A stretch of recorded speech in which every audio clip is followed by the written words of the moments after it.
water may very well be one of the most diverse elements in all of video games. It seems no two games handle it in quite the same way. They always put their own unique spin on it or use it in a completely unique way. And that makes sense considering how versatile water can be, and how crucial of a thing it is in real life. But at least when it comes to video games, I kind of have a love-hate relationship with it. Because it's never handled in the exact same way, even when it aims to serve the exact same purpose, water can sometimes be my absolute favorite thing about a video game, and then sometimes my absolute least favorite. So we are going to go through the many reasons for why water is added to a game in the first place, when it's used right, and when it's used wrong. The number one reason why water should be added to a game, of course, varies depending on what type of a game it is. Some games use water simply as an addition to the normal gameplay, whether that's to break up the game, add some unique mechanics, or simply just for fun. Some games use water exactly the same way that it is in real life. And in some games, it is the entire focus. Everything revolves around water. But in all of those cases, as different as they are, water still serves as a gameplay mechanic. And because it's a game, and because I think the number one thing a video game needs to worry about is its gameplay, I think the number one reason water should be added to a video game in the first place is if it serves some sort of mechanical reason. But of course that all depends on whether or not that mechanic is fun in the first place. One of the biggest complaints about water, mainly when discussing platformers, is how it can sometimes slow down your character, and I completely understand where this is coming from. I feel like a lot of the time, the idea of adding a water level comes purely from tradition. The original Mario Bros. Game had one, so why don't we add one to every 2D Mario? Although there are some times where it can be really fun and it genuinely adds a good mechanic. Most water levels in the 2D Mario games feel very, very repetitive. They're almost always the exact same ideas, just rearranged. I feel like a lot of the times they add them simply for the sake of adding them.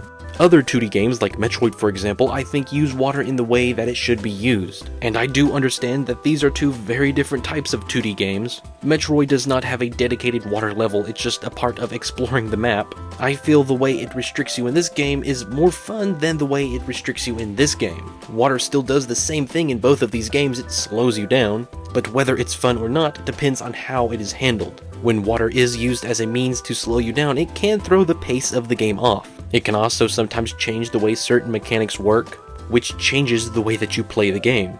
But with that said, how come I don't find overworld levels repetitive, or desert levels repetitive, or airship levels repetitive?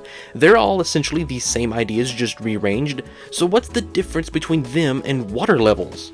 Honestly, I'm not entirely sure. It could be that they're just designed badly, or that it's just more fun to be on land, but I just feel like a lot of the times 2D water levels are added because it's something to add. And a lot of that stuff can apply to 3D games as well, but obviously now that we have a third dimension, a lot of it is different.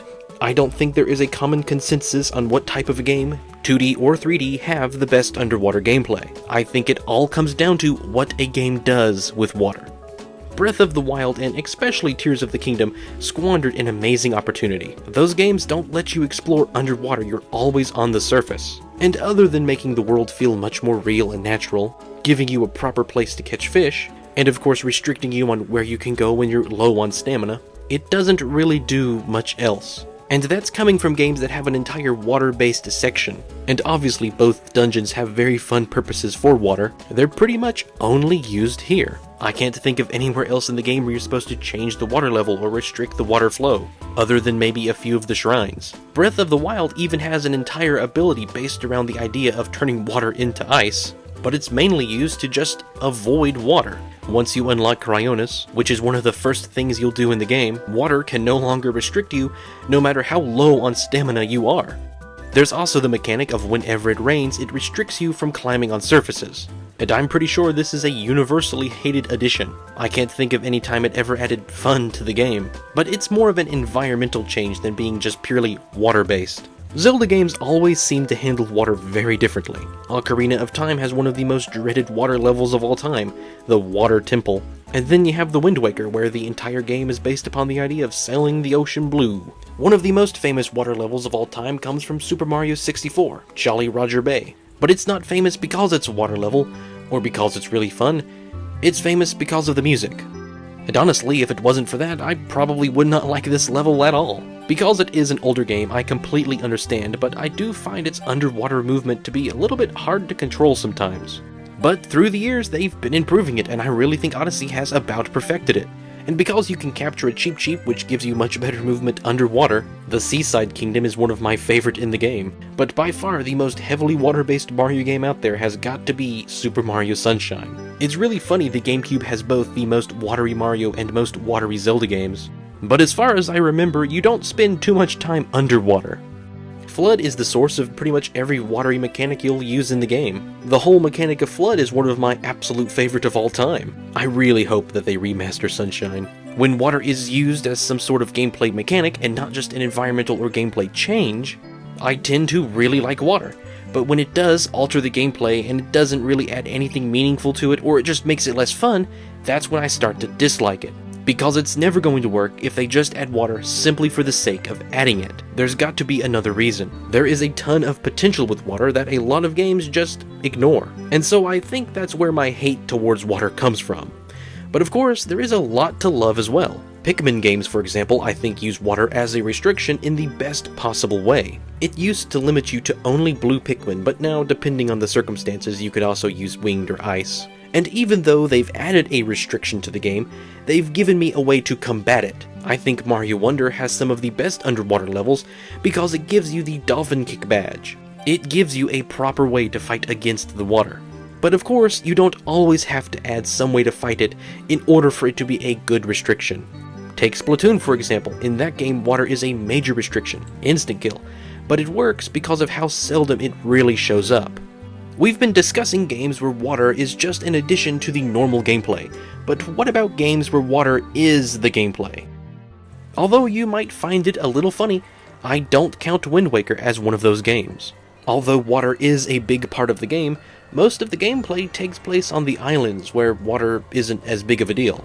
Mario Sunshine is a little bit closer, but I still wouldn't count it. The game isn't based upon just the mechanics of water, it's based upon the mechanics of Flood and what he does with water. Games that I would count are games like Fluidity, one of my all-time favorite WiiWare games and just favorite games in general. If you've never played it before, I feel very sorry for you. Even if you still own a Wii or go out and get one, it's impossible to play legitimately because it's a WiiWare game. Your only real option at this point is, you know. Another game that I would include would be Where's My Water, obviously. This is one of the greatest mobile games ever created, definitely in my top 3. Both of these games use water as the central focus because of one thing: physics. And because of that, they're some of my favorite games of all time. I love physics-based puzzle games, especially 2D physics-based puzzle games. And honestly, I can't really think of anything negative that these two games do with water. There are some games where water is such a heavy focus that it doesn't count. Subnautica and Endless Ocean would be good examples of this. Even though the gameplay takes place underwater, the gameplay isn't the water. And so I still wouldn't count these games as games where water is the central focus. And then there are games where water is purely just for looks. A good example would be Mario Kart 8 Deluxe. It changes pretty much nothing. Other than washing ink off your windshield sometimes or making you fall slightly slower, I don't think it really changes anything. Which is just fine for me, I really wouldn't want it to. And finally, I would like to discuss just a little bit about music in water levels. Like I said earlier, I really think Jolly Roger Bay is famous because of the music. Dire Dire Docks, the name of the soundtrack, which is one of my favorite pieces of music ever, has become one of the most iconic soundtracks from Super Mario 64. And then there's Aquatic Ambience from Donkey Kong Country. This thing will put you to sleep. And there's Drowned Frigate from Metroid Prime. But I think this meme here sums it up the best, which is true for any environmental level in video games. I usually end my videos by asking you to leave a comment about your opinions, and you can still do that, please. But thanks to a community post I made a few days ago, I actually have some comments I would like to read now.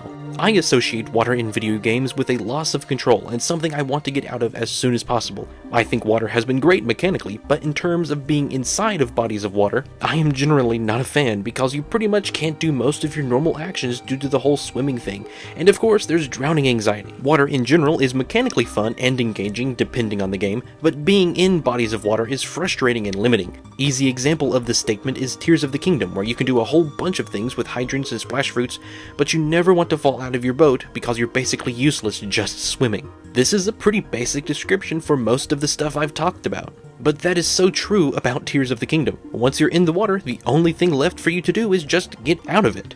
It can be pretty fun and exciting if done right, but slow, sluggish, boring, and a nightmare to navigate if not done right. I agree, and it can be even harder to navigate when the level limits you on visibility as well.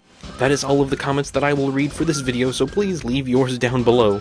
I really hope you enjoyed this video, and if you did, it would mean a lot to me if you were to like and subscribe if you want to keep up with my content or be a part of any of my future polls. Thanks for watching.